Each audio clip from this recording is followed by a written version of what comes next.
Hello and welcome guys, स्वागत है आपका हमारे चैनल परीक्षा टारगेट पर। मैं नफीस अहमद आपका स्वागत करता हूं। जैसा कि आपको पता है कि चैनल पर स्पोकन इंग्लिश से संबंधित बहुत सारी वीडियोज आ रही हैं और बहुत सारी वीडियोज पहले से पड़ी हैं। 25-30 वीडियो तो आसपास जो है स्पोकन इंग्लिश से संबंधित हमारे चैनल की प्ले लिस्ट में पहले से पड़ी हैं। आप चाहते हैं तो प्ले लिस्ट में जाइएगा परीक्षा टारगेट की और देखिएगा वहाँ पर। और अगर आप स्पोकन इंग्लिश सीख रहे हैं, किसी भी स्टेज में हैं, आप शुरू करने जा रहे हैं या आप बिल्कुल थोड़ा सीख गए हैं मान लीजिए, और आप चाहते हैं, आप फ्लुएंसी बनाना चाहते हैं, तो आप हमारे चैनल से ज़रूर जुड़िएगा। और देखिएगा, मैं आपको एक चीज़ बता दूं, क्या है आप कितने भी होशियार हैं, क्या है आप बुद्धिमान हैं, कितने भी होशियार हैं, लेकिन होशियारी आपके दिमाग में कितनी भी है या आप कुछ भी रखते हैं, इसका मतलब ये नहीं है कि आप किसी चीज़ में सफल हो जाएंगे। सबसे ज़्यादा ज़रूरी एक चीज़ है, वो है लगन, डिवोशन की ज़रूरत है, डेडिकेशन की ज़रूरत है। डिवोशन होना और डेडिकेशन होना बहुत ज़रूरी है। आप रेगुलर किसी काम को करेंगे तो रेगुलरली हमारी वीडियोज़ आ रही हैं। आप चैनल से ज़रूर जुड़िएगा और देखते रहिएगा। चैनल में हम बहुत खास टेंसेस, बहुत स्पोकन से संबंधित, जिससे आपकी फ्लुएंसी मेंटेन हो सके, वो चीज़ हम लेके आ रहे हैं। तो वीडियो को अंत तक देखिएगा और बने रहिएगा। देखिएगा, आज जो मैं आपके लिए लेके आया हूँ, कुछ कंट्रैक्शन लेके आया, यानी कुछ ऐसे वर्ड जिन्हें शॉर्ट करके बोला जाता है। आज की स्पोकन इंग्लिश में जिन्हें बहुत शॉर्ट करके बोला जाता है, जो इनफॉर्मल इंग्लिश में बोलने के लिए तो अच्छे हैं, लेकिन फॉर्मली हम इन्हें लिख नहीं सकते। अगर आप ऑनलाइन यूज़ कर रहे हैं, चैटिंग कर रहे हैं, बोल रहे हैं, तो ये सही हैं, लेकिन अगर आप लिख रहे हैं, ग्रामेटिकली इसे सही नहीं कह सकते आप, तो आप स्पोकन के लिए इनका यूज़ कर सकते हैं। आज मैं इनका यूज़ पढ़ाऊंगा आपको और कोशिश करूंगा कि आज आप सीख जाएं ये सारे वर्ड। जैसा कि देखिए, सबसे पहला वर्ड मैं आपको बता दूं, ये है गोना। सबसे पहला वर्ड है गोना। देखिए, गोना हम लोग यहाँ तो भारत में इसे गोना पढ़ते हैं, लेकिन इसे अमेरिकन इंग्लिश में गाना पढ़ते हैं, गाना गो, तो ये गाना पढ़ते हैं, लेकिन हम यहाँ गोना है क्या। सबसे पहले मैं आपको बता दूँ, गोना जो है वो गोइंग टू का शॉर्ट रूप है। गोइंग टू का शॉर्ट रूप है, ये इसका कंट्रैक्शन हुआ है। और देखिए, गोइंग टू से ही गोना बना है। पहले गोइंग टू से गोंटा बना, पहले गोइंग टू से बना था गॉन्ट, अब गॉन्ट के बाद फिर बना है गोना। अब गोना का एक बात ध्यान रखिएगा, जैसे मैं कोई टेंस बनाता हूं, I am going to start my business, I am going to start my business, मैं अपना व्यापार शुरू करने जा रहा हूँ। तो आप इसे, या तो हम इस भाषा इस तरह से कह सकते हैं, लेकिन अगर गोना से इसे बोलेंगे तो आप इसे कैसे कहेंगे, आई am gonna start my business. I am gonna, देखिए हमने क्या काम किया है, इस गोइंग टू को उठा के गोना में कन्वर्ट कर दिया। आई am gonna start my business. तो गोना इस तरीके से काम करता है। एक बात ध्यान रखिएगा, गोना के साथ वर्ब टू भी जरूर लगता है, यानी इज एम आर का प्रयोग आप जरूर करेंगे, तब आप गोइंग टू बना सकते हैं। दूसरा देखिएगा,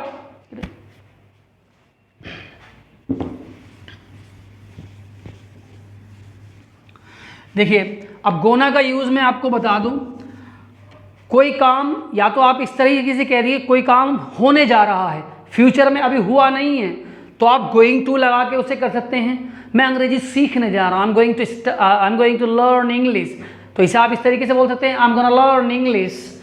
मैं अंग्रेजी बोलने जा रहा हूँ, I am going to speak English, I am gonna speak English, तो आप इस तरीके से I am gonna speak English, या I am gonna tell you something, मैं आपको कुछ बताने जा रहा हूँ या मैं आपको कुछ बताने वाला हूँ, तो I am gonna tell you something, I am gonna speak something. इस तरीके से गोना का यूज कर सकते हैं।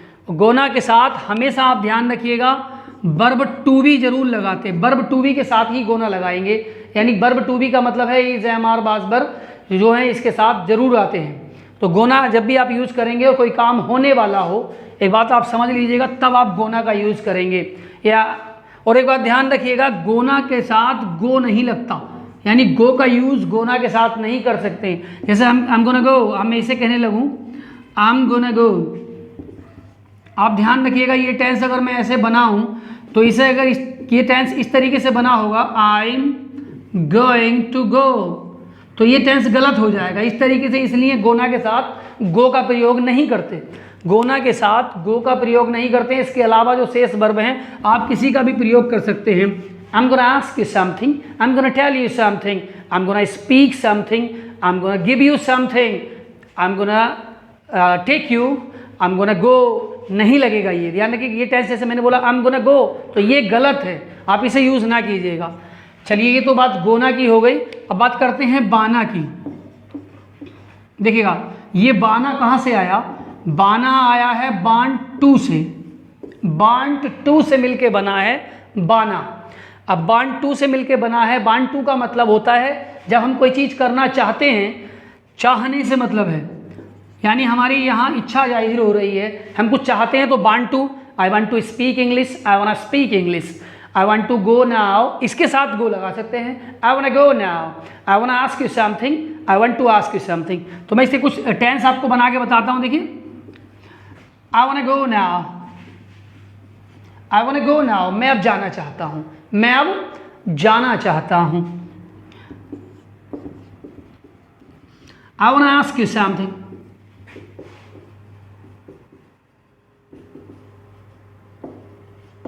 I want ask you something, मैं कुछ पूछना चाहता हूँ तुमसे, मैं तुमसे कुछ पूछना चाहता हूँ। बोलने में बहुत मज़ा आता है, हम इसे इस तरीके से भी बोल सकते हैं, I want to say something, I want say something.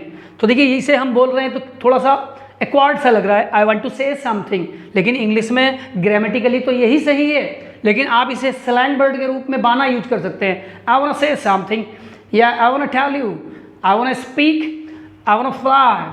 तो इस तरीके से बाना का मतलब होता है चाहना।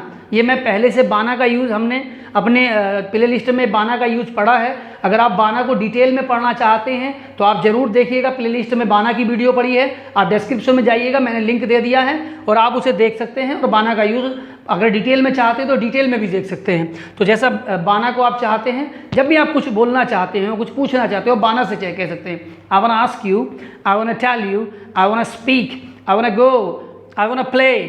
इस तरीके से बाना का यूज़ आप कर सकते हैं। और देखिए ये सबसे इम्पोर्टेंट है, सबसे इम्पोर्टेंट है गड़ा।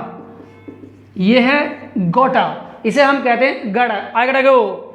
अब गाटा का मतलब होता है जब भी कोई काम आपको मजबूरी में करना पड़े, जब भी कोई काम आपको मजबूरी में करना हो तो आपको गाटा लगाते हैं। और ये कहाँ से बना है, तो देखिए ये बना है आई हैव गेट टू से, यानी ये पूरा टेंस जो है इसमें है, ये पूरा टेंस इसके अंदर है गड़ा में, आई गोटा, तो आई हैव गोटा ये पूरा इसमें लगा है।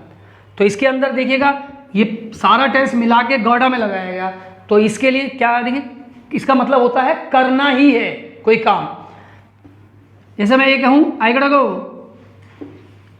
आई गड़ा गो, आई गड़ा गो, मुझे जाना ही है, मुझे जाना ही है। कोई काम मजबूरी में आपको करना है तो क्या कहेंगे, आई गड़ा गो नाउ, मुझे जाना ही है, मुझे जाना ही है, जाना ही है।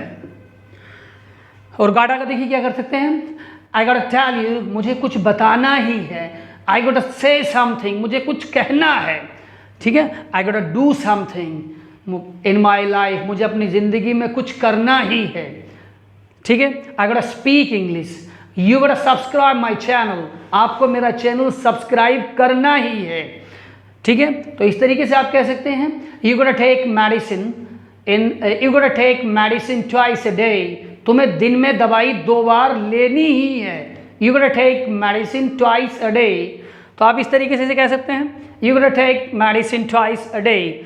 अब जो भी जहाँ भी आपको कोई काम मजबूरी में करना पड़े वहाँ आप गड़ा लगा सकते हैं। इसे हम यहाँ पर गोटा कहते हैं, लेकिन अमेरिकन इंग्लिश में इसे गड़ा कहते हैं, गड़ा। यू गड़ा गो, यू गड़ा गो, इस तरीके से आप इसे आई गड़ा गो, आई गड़ा प्ले, आई गड़ा स्पीक इंग्लिश, आई गड़ा लर्न इंग्लिश, आई गड़ा टेल यू समथिंग, आई गड़ा आस्क यू समथिंग, आई गड़ा डू समथिंग, आई गड़ा राइट, आई गड़ा पास दिस ईयर। इस तरीके से आप इसे बना सकते हैं। तो ये मोस्ट इंपॉर्टेंट है गाड़ा। अब देखिए बताता हूँ आपको मैं हाफ्टा, हैफ्ट, ये भी हैफ्ट, हैफ्ट ये आपने सुना होगा, ये बनता है हैव टू से, यह बनेगा हैज टू से, हैज टू और हैव टू का मिला हैफ्ट।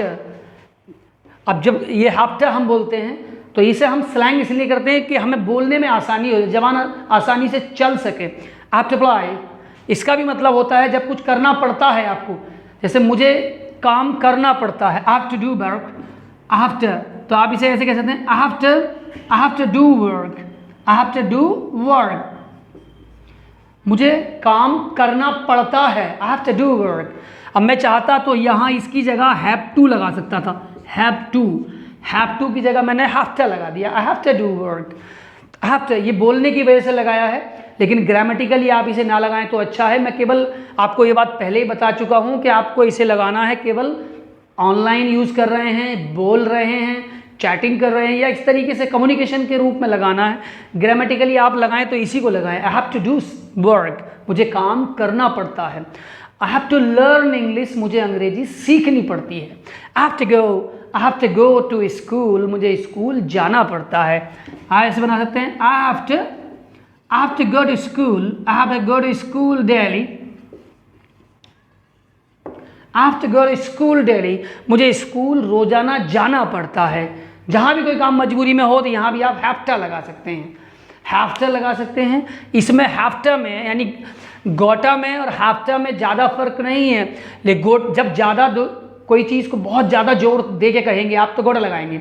आई गोटा प्ले, मुझे खेलना ही है, आई हैव टू, यहाँ तो आपको अपनी मर्जी से कर रहे हैं कि मुझे खेलना ही है, और आगे यहाँ अगर हम इससे लगाएं आई हैव टू प्ले, मुझे खेलना पड़ता है, तो दोनों में इतना ही डिफरेंस है बस।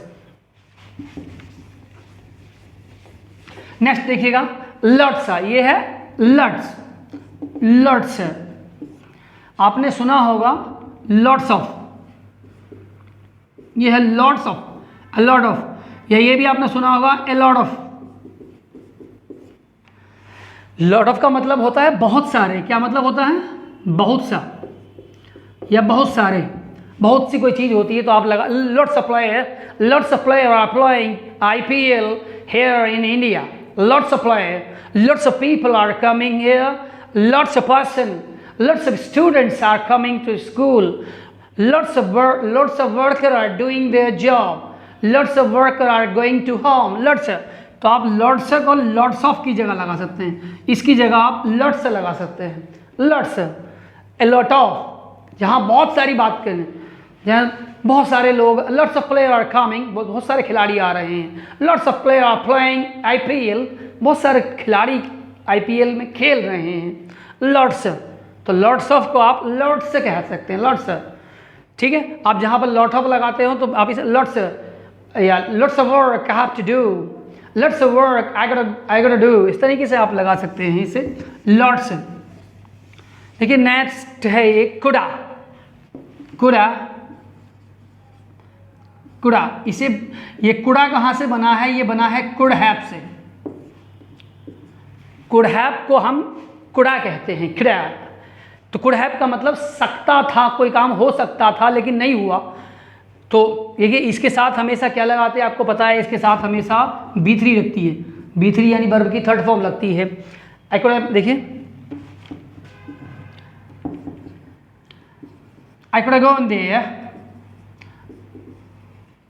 gone there, मैं वहाँ जा सकता था, तो कुड हैव को हमने, इस कुड हैव को कुड़ा कह दिया। I could have gone there, मैंने गॉन क्यों लगाया? गॉन इसलिए लगाया है कि यहाँ पर इसके साथ वर्ब की थर्ड फॉर्म लगती है।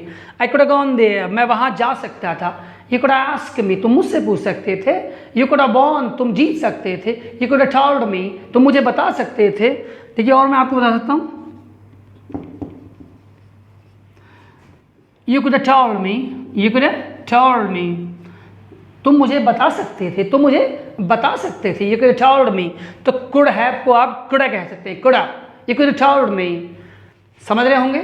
और अगर आपको इसका डिटेल में जाना है तो इसकी एक नेक्स्ट वीडियो आपको मिलेगी, उसमें देख लेंगे, लेकिन यहाँ मैं बताने की कोशिश करूँगा कि कौन सी चीज़ कैसे कॉन्ट्रैक्ट होके बनी है, किससे बनी है। देखिए नेक्स्ट है ये शुडा।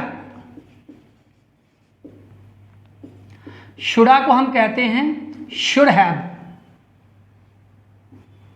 ये शुड हैव चाहिए था, शुड हैव। जैसे हम ये कह सकते हैं, देखिए एक टेंस में आपको बना के बताता हूं।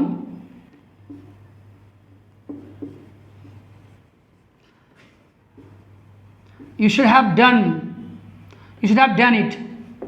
जैसे हमने ये बनाया, you should have done it, तुम्हें ये करना चाहिए था, तुम्हें ये करना चाहिए था। अब मैं अगर इसे शुडा से बनाने की कोशिश करूँ तो ऐसे बना सकता हूँ, you should have done it, you should have done it, you should have done it, तुम्हें ये करना चाहिए था, you should have done it. तो हैव की जरूरत नहीं पड़ेगी, आप इसे लगा सकते हैं, you should have done it.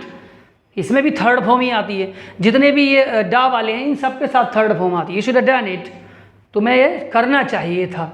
ठीक है, सेम इसी तरीके से है बुढ़ा, वुड हैव।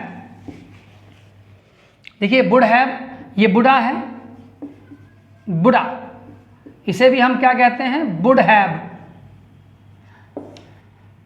ठीक है, इसका भी मतलब आपको पता ही है, वुड हैव यानी चाहता था, चाहिए था, जो भी वुड हैव से मतलब आता है। You would have told me, तुम्हें मुझे बता देना चाहिए था, you would have told me. इस तरीके से आप you would have told me, you would have asked me, इस तरीके से आप बुढ़ा लगा सकते हैं। बुढ़ा भी वुड हैव से बना है।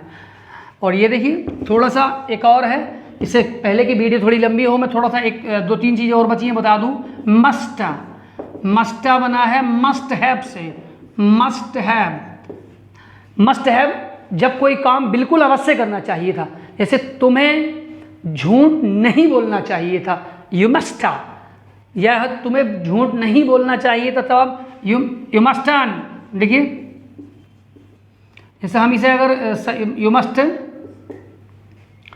Have not spoken lie, you must haven't, you mustn't have. असल में ये नॉट जो है हम यहाँ लगाएंगे, यू मस्टंट हैव स्पोकन लाई, ऐसे इसे लगा सकते हैं। लेकिन हम बात कर रहे हैं मस्टा, यू मस्टा, तो आप इसे इस तरीके से लगा सकते हैं, यू मस्टंट, क्या लगाएंगे, you mustn't spoken lie, spoken lie, you mustn't spoken lie, तुम्हें अवश्य जाना चाहिए, you mustn't, you mustn't gone there, you mustn't gone there, you must gone there. देखिए ऐसे, यू मस्ट गॉन देयर, तुम्हें वहाँ अवश्य जाना चाहिए था।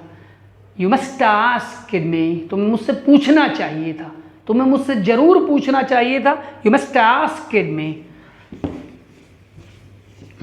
और देखिए ये लम्मी, ये बहुत अच्छा वर्ड है, लम्मी। लम्मी जो बना है ये बना है लेट मी से।